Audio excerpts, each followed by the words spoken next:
पता नहीं क्यों बचपन से ही एक सनक मुझ पर सवार थी कि शादी करूंगी तो पहले प्यार में डूबूंगी, लेकिन इतना नहीं कि ऊपर तैरकर भी न आ सकूं। पूरी तरह से खुद को डुबा दूं, इतनी बेवकूफ मैं नहीं हूं। खूब देख समझ कर प्यार करूंगी, फिर उसमें थोड़ी डुबकी लगाऊंगी, और फिर अगर वह मेरे लिए परफेक्ट हुआ तो ही शादी करूंगी। मेरी इस जिद को घर में सबने सनक का नाम ही दे रखा है। दीदी का कहना है कि न तो देख परख कर प्यार किया जाता है, न सोच समझ कर, क्योंकि वह तो बस हो जाता है। और जब यह इश्क हो जाता है तो किंतु परंतु अगर मगर जैसे पुछल्ले बेमानी हो जाते हैं। प्यार में इंसान अपना सुध बुध खो देता है, और इंसान की कमियां भी उसका गुण लगने लगती हैं। वह ऐसा इसलिए मानती हैं क्योंकि उन्होंने जिससे प्रेम किया उससे तुरंत शादी भी कर ली, और अब अपने पल्लू में पति को बांध इतराती हुई घूमती हैं। उनके हिसाब से वह बहुत खुश हैं, लेकिन मैं ऐसा नहीं मानती। मैं जीजाजी को परफेक्ट होने की श्रेणी में रख ही नहीं पाती। कैसे तो अजीब ढंग से बोलते हैं और चलते हुए हाथ झुलाते रहते हैं, लेकिन दीदी को तो उन पर सिर्फ प्यार ही आता है। माँ का कहना है कि कोई इंसान परफेक्ट नहीं होता है, और परफेक्ट जोड़ी जैसी नाम की कोई चीज होती ही नहीं है, क्योंकि कोई भी जोड़ी परफेक्ट नहीं हो सकती। परफेक्ट जोड़ी सिर्फ जूते में ही हो सकती है, और लोग तो मुझे तक उल्टे पहन लेते हैं।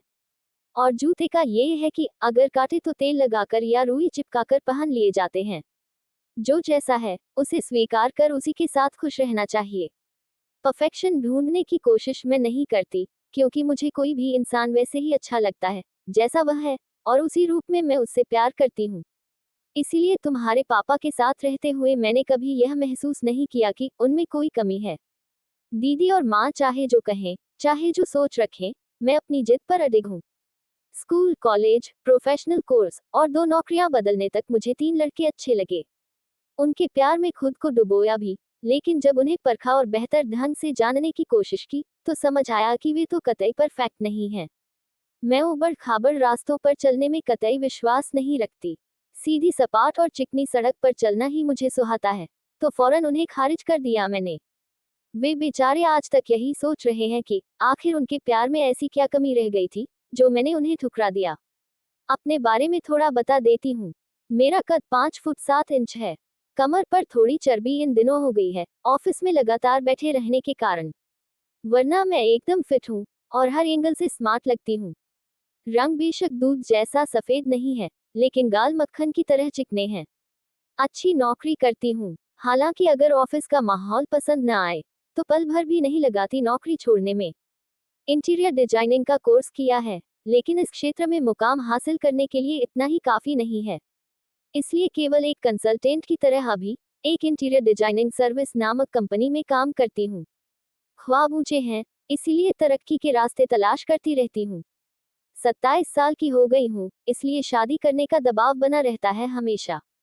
माँ पापा को तो एक बार को समझा लो, पर आस पड़ोस के लोग, रिश्तेदार और खुद को हमारा शुभचिंतक मानने वालों के हिसाब से मुझे शादी करने में देर नहीं करनी चाहिए, वरना अच्छे लड़के नहीं मिलेंगे। कुल मिलाकर मैं सुंदर, स्मार्ट और सुलझी हुई लड़की की श्रेणी में आती हूँ। सुलझी हुई हूँ, ये बात माँ मानने को तैयार नहीं। उन्हें लगता है मैं ख्यालों की दुनिया में रहती हूँ, क्योंकि परफेक्शन शब्द केवल किताबों में मिलता है और सुनने में अच्छा लगता है।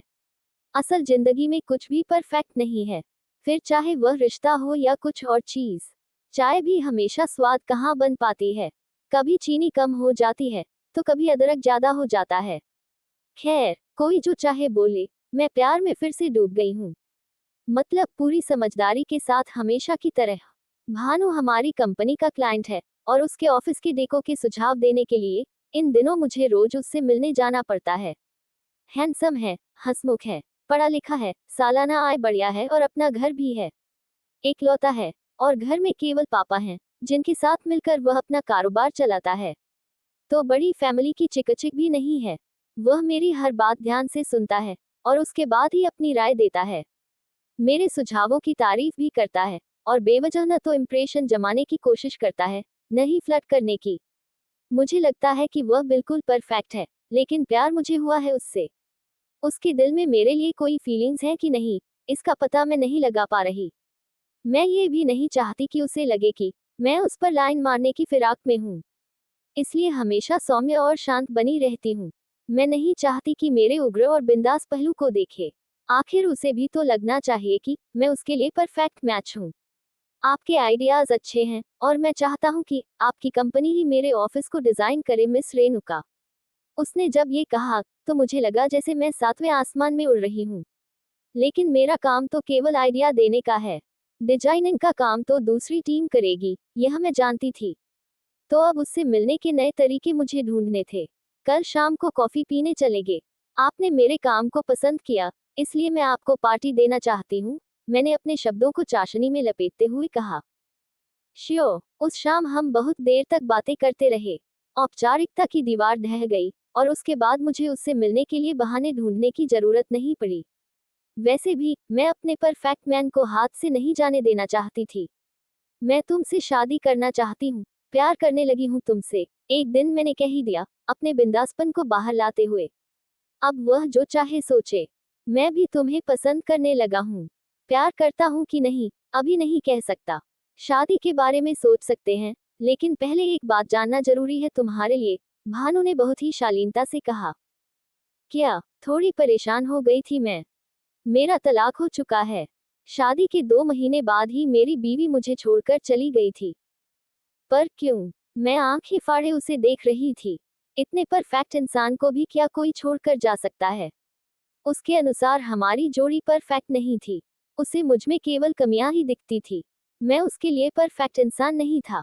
क्या तुम अब भी मुझसे शादी करना चाहोगी? मेरे मुंह से शब्द नहीं निकल रहे थे। मैं केवल उसे देख रही थी और सोच रही थी कि आखिर इसकी बीवी को इसमें क्या कमी नजर आई। मुझे चुप देख भानु ये सोच चला गया कि शायद मुझे उसके पहले से विवाहित होने पर आपत्ति है।